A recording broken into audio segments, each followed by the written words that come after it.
Welcome to the Paul Rogers Show.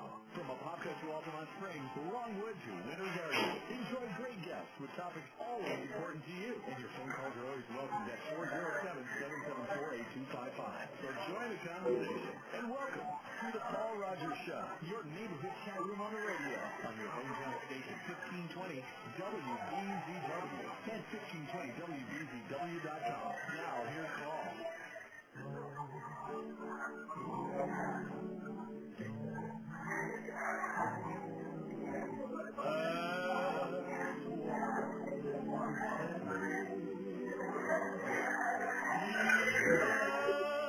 45 years ago, that was the #1 song in the country. Elvis's Don't, 1958, it topped all the charts.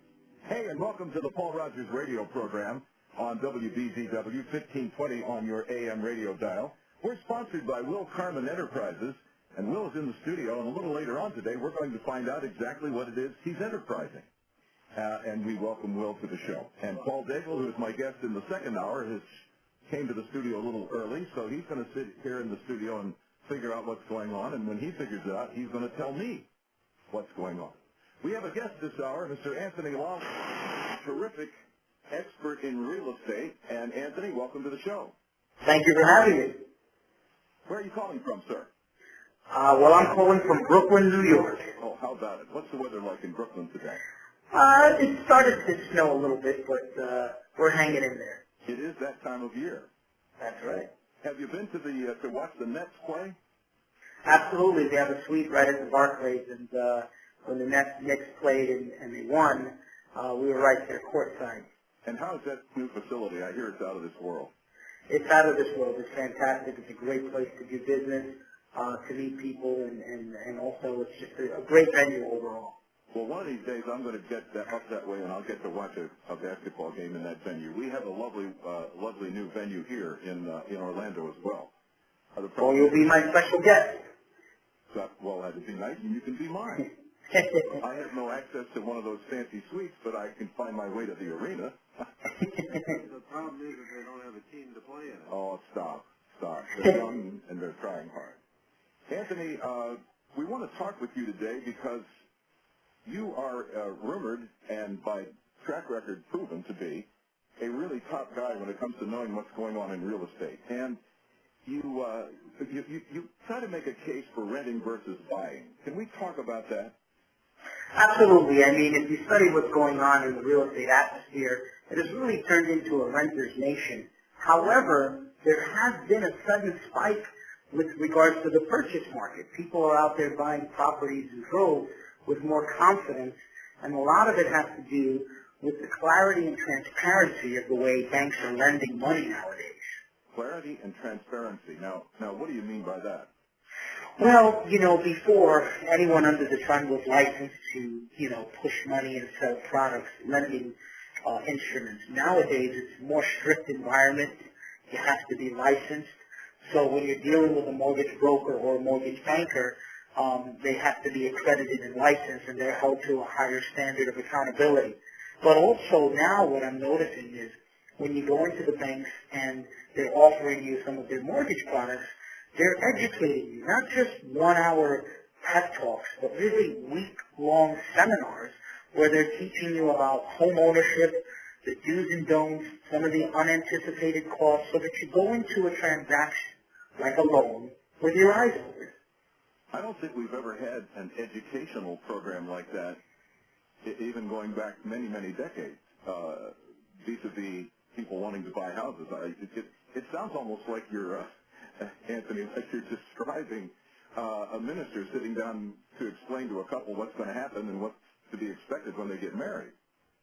And I don't mean that lightly. I mean that sincerely. If folks that are looking to get into buying a home are able to go into their lending institution and then spend some time with experts finding out what that's all about, I think that's a great thing. But this is the first, is it not? It is the first. I mean, when you think about things that happen, for example, a leaky faucet or a leaky toilet or sink can turn into a $1,000 water bill at the end of the month. If you're not in a situation to be able to handle some of those unanticipated expenses, what do? Do you pay your mortgage or do you pay your water bill? Or even a step further, when you take something like a natural disaster such as Sandy, where you're arguing with your insurance company to cover this and that. If you're not prepared to house yourself or to make the necessary repairs until you hash it out with your insurance company, how do you stay afloat? So things like this are more realistic and more probable other than just a foreclosure, the things that could lead to a foreclosure. I want to tell our listeners that our guest is, am I pronouncing your last name correctly, sir? Lolli, like lollipop. That's what I thought. Anthony Lolli is my guest. Anthony received his real estate license at age 19, and 2 years later got his broker's license and started his own company. And in the years that have passed, he's since founded his own real estate school and prepared over 30,000 agents to venture into the real estate business. So Anthony knows what it is he speaks. I'm reminiscing as you're talking to the days when we had the savings and loans, who concentrated their efforts primarily on doing lending for people that wanted to buy houses. And it was a very safe business to invest in. If you were buying a little stock, it didn't pay big dividends, and the companies weren't runaway winners going from $2 a share to $23 a share in 20 minutes. But S&L performed a very valuable service in our country for many years, and of course they went the way of all flesh in the middle 80s when they were deregulated, which was a sad thing. But I think you got really good service on a real estate loan from the savings and loans in those days, and that may be sort of like what we're finding today based on what you just described. Oh, yes. I mean, there's FHA loan opportunities. But, again, these things are very transparent, and it's either you qualify for it or not. There's no more of the have 4 or 5 co-signers or guarantors.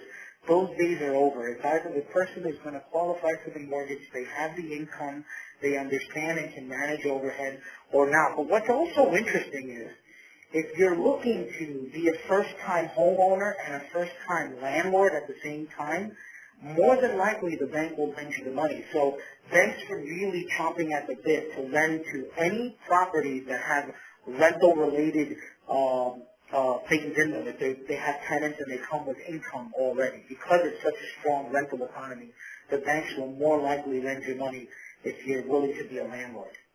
So if you were going to buy a place as an investment and propose then to use it as a rental property, you'd be more likely, assuming now that you pass all the rest of the tests, vis-a-vis your ability to repay the loan and so forth, but you would be more likely to receive a loan if you were going to buy a property to rent it than you may be if you were just going to buy a property to live in it.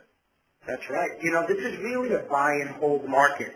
No longer is the day where you buy something and it appreciates in equity within 6 months to 2 years, and you can kind of make your money back and then some, and in some cases make a career out of flipping homes. Nowadays, when you buy something, it's really to hold for between 5 to 7 years, so you can realize a return and maybe use some of that surplus to trade up. It also sounds to me that, like if the banks and lending institutions had been as stringent in, say, 2005, vis-a-vis qualifying people for loans, as they are, as you described them today, we might have avoided this mess that we've been in since 2005 or 6. Well, we might have avoided the mess, but I tell you what, a broken bone that's healed is stronger than a bone that never broke. And the truth is, there's a lot of people that came out of this with some bumps and bruises, but there are credit restoration companies out there that are fixing people's credit. There are people, you know, there's the saying, it's better to have loved and lost than to have never loved at all. So there were some people that purchased homes really with no money down, might have lost their home. There's some people that hung in there, didn't make payments, but still stood in their homes and were able to find some savings. So there's a good portion of America that, you know, kind of regrets what happened, and then the other portion is like, well, I'm going to learn from this experience and see the silver lining and really just dust off their shoulders and come back stronger. Anthony, I know that this varies from market to market, but are you seeing a bounce back in the value of homes? I know that the values tumbled into the wastebasket here, you know, back in 2007, 8, and 9. Are you seeing a general bounce back in existing home values? Well, there is, because what's happening now is you'll notice homes are being scooped up by the boatloads. And what I mean by that is you have sophisticated private equity groups, venture capitalist groups, and REITs, real estate investment trusts, buying properties by the